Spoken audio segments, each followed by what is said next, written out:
চলুন আজকে আপনাদের নতুন পদ্ধতিতে দারুণ টেস্টি আলু পরোটা বানিয়ে দেখাই। আসসালামু আলাইকুম বন্ধুরা, কিচেন বাঙালিয়ানা চ্যানেলে আপনাদের সবাইকে স্বাগত জানাই। পরোটাগুলো ওপর থেকে যেমন খাস্তা, ভেতরে পুরে ঠাসা, তেমনই সফট ও লেয়ারযুক্ত হবে। খেতে এত মজার হয় যে একবার বানিয়ে খাবে আবার বানাতে ইচ্ছে করবে। চলুন তাহলে কিভাবে পরোটাগুলো বানিয়ে নিচ্ছি ঝটপট দেখে নিই। সবার প্রথমে 1.5 কাপ পরিমাণ ময়দা নিয়ে নিচ্ছি। আপনারা চাইলে ময়দার পরিবর্তে আটা দিয়েও নাস্তাগুলো বানাতে পারেন, তবে ময়দা দিয়ে বানালে খেতে বেশি ভালো লাগে। এবার এখানে অল্প করে একটু লবণ দিয়ে দিয়েছি আর দিয়ে দিচ্ছি 1/2 টেবিল চামচ মতো চিনি। তার সাথেই 2 টেবিল চামচ দিয়ে দিচ্ছি রান্নার সয়াবিন তেল। তবে তেল বা ঘি যাই ব্যবহার করুন না কেন একটু বেশি পরিমাণে দিয়ে এটাকে ময়ান দিয়ে নিতে হবে, তাহলে নাস্তাগুলো খুব সুন্দর খাস্তা হবে আর খেতেও ভালো লাগবে। তো তেলের সঙ্গে ময়দাটাকে আমি খুব ভালোভাবে মিশিয়ে নিচ্ছি। আর দেখুন ময়দাটা মুঠো করলে খুব সুন্দর দলা পাকিয়ে যাচ্ছে। তো এইভাবে ময়ান দিয়ে নিতে হবে। এবার এখানে অল্প অল্প করে পানি দিয়ে ডোটা মেখে নেব। একেবারে পানি দিয়ে ফেলা যাবে না, তা না হলে ডোটা অনেকটাই নরম হয়ে যাবে। তো বারে বারে অল্প অল্প করে পানি দিয়ে আমি ডোটা মেখে নেব। তো দেখুন বন্ধুরা, কিছুক্ষণের মধ্যে আমি ডোটা খুব সুন্দর করে মেখে নিয়েছি। এবার এটাকে আমি 5 মিনিটের জন্য রেস্টে রেখে দেব। আর ততক্ষণের মধ্যে আমি আলুর পুরটা তৈরি করে নেব। তো আগে থেকে আমি আলু সেদ্ধ করে নিয়েছিলাম। আর কড়াইয়ের মধ্যে দিয়ে দিচ্ছি 1 টেবিল চামচ মতো সরিষার তেল। তার মধ্যে দিয়ে দিচ্ছি খুবই সামান্য গোটা 5 ফোড়ন। একটু করে গোটা 5 ফোড়ন তেলের মধ্যে দিলে আলুর পুরটা খেতে বেশি ভালো লাগবে।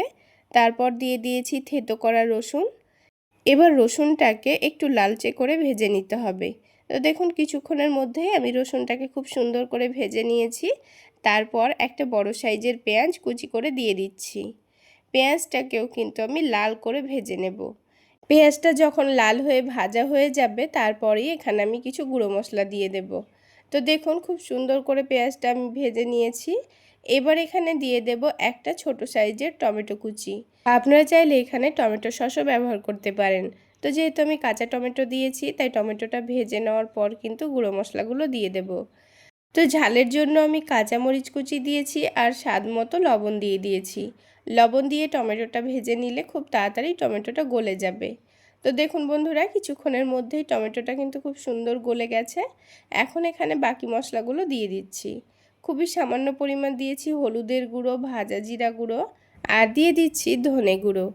এখন সব কিছু একটু ভালোভাবে মিশিয়ে নেব।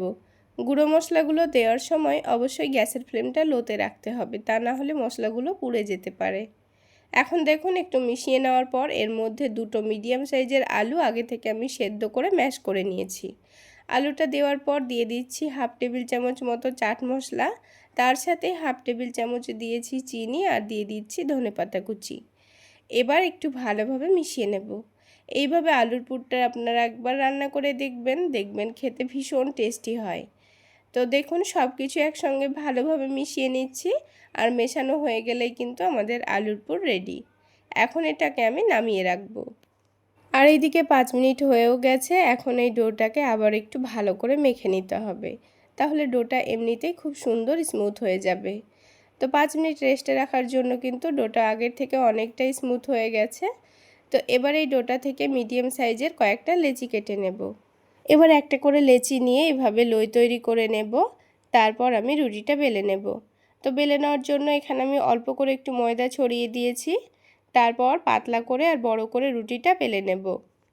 তো দেখুন রুটিটা বেলে নেওয়া হয়ে গেছে। এখন এখানে অল্প করে একটু সয়াবিন তেল দিয়ে দিচ্ছি।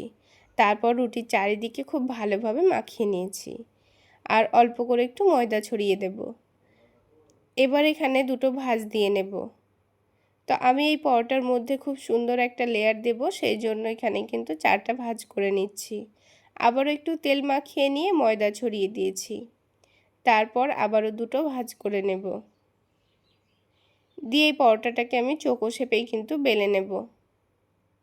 এবার এই পরোটাটাকে অনেকটাই পাতলা আর অনেকটা বড় করে আমি বেলে নেব।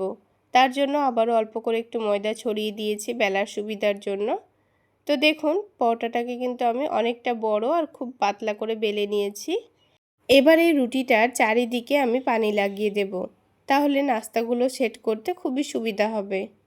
তো পানি লাগিয়ে দেওয়ার পর এবারে আলুর পুরটা আমি একটু বেশি পরিমাণ নিয়ে নিচ্ছি। তারপর মধ্যেখানে দিয়ে রুটির চারিদিকে খুব ভালোভাবে মাখিয়ে নেব। তো দেখুন খুব ভালোভাবে মাখিয়ে নেওয়া হয়ে গেছে। এখন এটাকে আবারও 4টা ভাঁজ করে নেব। এইভাবে আলু পরোটাটা বানাবেন, দেখবেন আলুর পুর ভরে বেলার কোনো রকম ঝামেলা নেই। সবাই কিন্তু এইভাবে আলু পরোটাটা বানিয়ে নিতে পারবেন। তো 4টা ভাঁজ করে নেওয়া হয়ে গেল। দেখুন কত বড় একটা আলু পরোটা চৌকো শেপে তৈরি হয়ে গেছে। এবার আমি এটাকে ভেজে নেব। তো আমি পরোটাগুলো একটু ডুবো তেলে ভেজে নেব। আপনারা চাইলে অল্প করে তেল দিয়েও ভেজে নিতে পারেন। এইভাবে ডুবো তেলে ভাজলে পরোটাগুলো উপর থেকে দেখবেন অনেকটাই খাস্তা তৈরি হয়, আর খেতেও কিন্তু ভীষণই টেস্টি হয়। তো দেখুন বন্ধুরা, একদিকটা যখন হালকা কালার চলে এসছে তখন আমি উল্টে দিয়েছি।